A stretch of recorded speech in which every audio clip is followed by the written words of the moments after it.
जन्मा था। होलकर वंश की प्रखरता से वह पूर्ण सूर्य सा दबका था।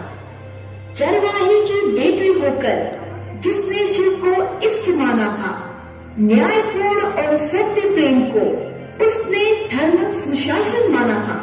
छोटे छोटे कामों से जिसने स्वर्ण राज्य बनाया था, तब लोगों ने उसे न्याय की रानी अहिल्या को उसे धर्मराज की महारानी बनाया था। माता अहिल्या की ये महागाथा जिसके सामने हर भारतवासी झुकाता है अपना माथा।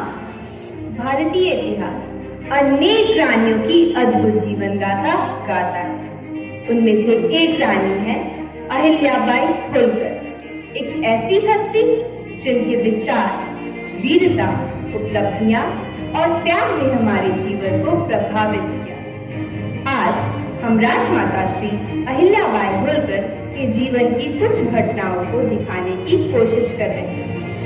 सन 1725 में चौंडी नाम के गांव में एक बालिका का जन्म हुआ और देखते ही देखते नन्ही सी बालिका ने अपनी बुद्धिमता, सूझबूझ और दूरदर्शिता से सबके दिलों में अपने लिए स्थान बनाया। आइए देखते हैं इस छोटी सी बेटी का रानी बनने तक का सफर।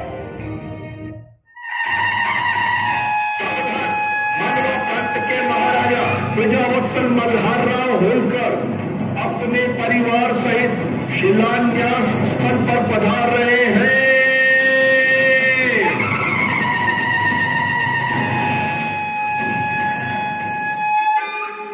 आज की शिलान्यास विधि रानी साहिबा के शुभ हाथों से होगी पंडित जी।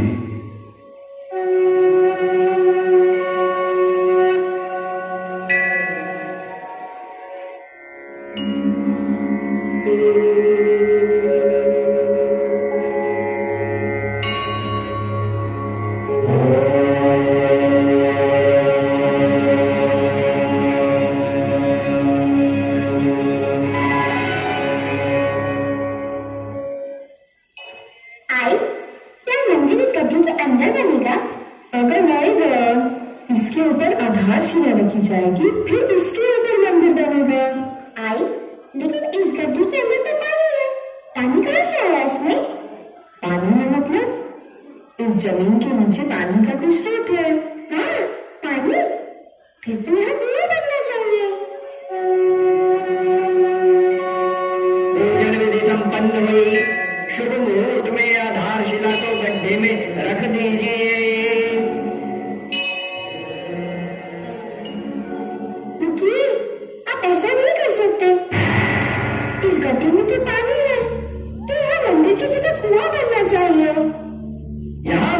शिलान्यास हुआ है, मंदिर तो यही बनना चाहिए।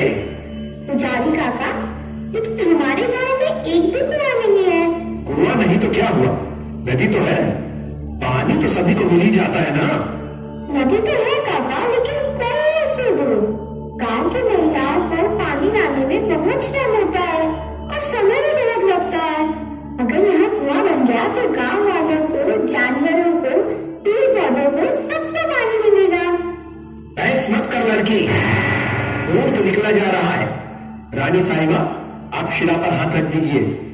मान जाइएगा रानी साहिबा, आप तो जानती हो जल है तो जीवन है।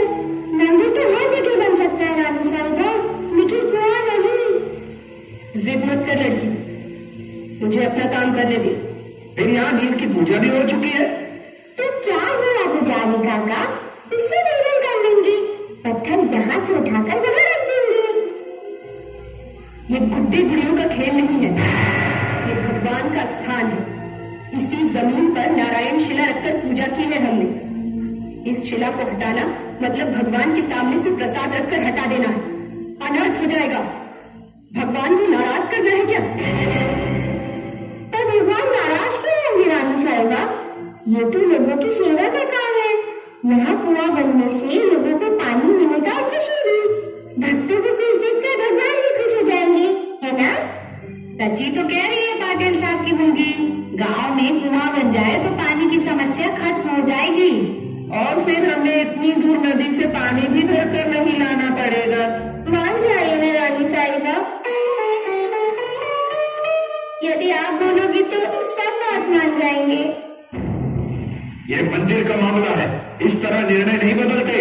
यह सच है कि गांव में कहीं पानी नहीं निकला और मंदिर के लिए भी इससे शुभ स्थान कहीं नहीं मिला, इसलिए मंदिर तो यही बनेगा। अपनी सुविधा के लिए हम ईश्वर का निरादर नहीं कर सकते। निरादर कैसा सरपंच काका?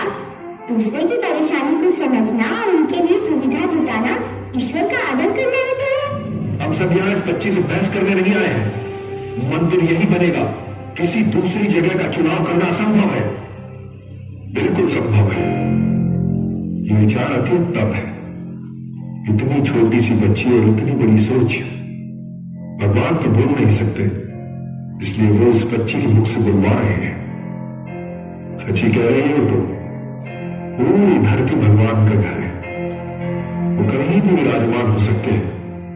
और रही अनादर की बात, तो हमें नहीं लगता अपने भक्तों को तड़पता देख ईश्वर को खुशी मिलती होगी। और रही बात मंदिर की, तो वो कहीं भी बने, भगवान क्यों नाराज होंगे?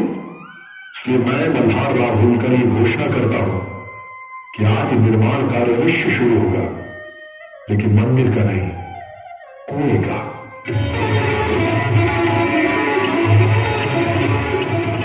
महाराज मल्हार राव की, महाराज मल्हार राव की, महाराज मल्हार राव की।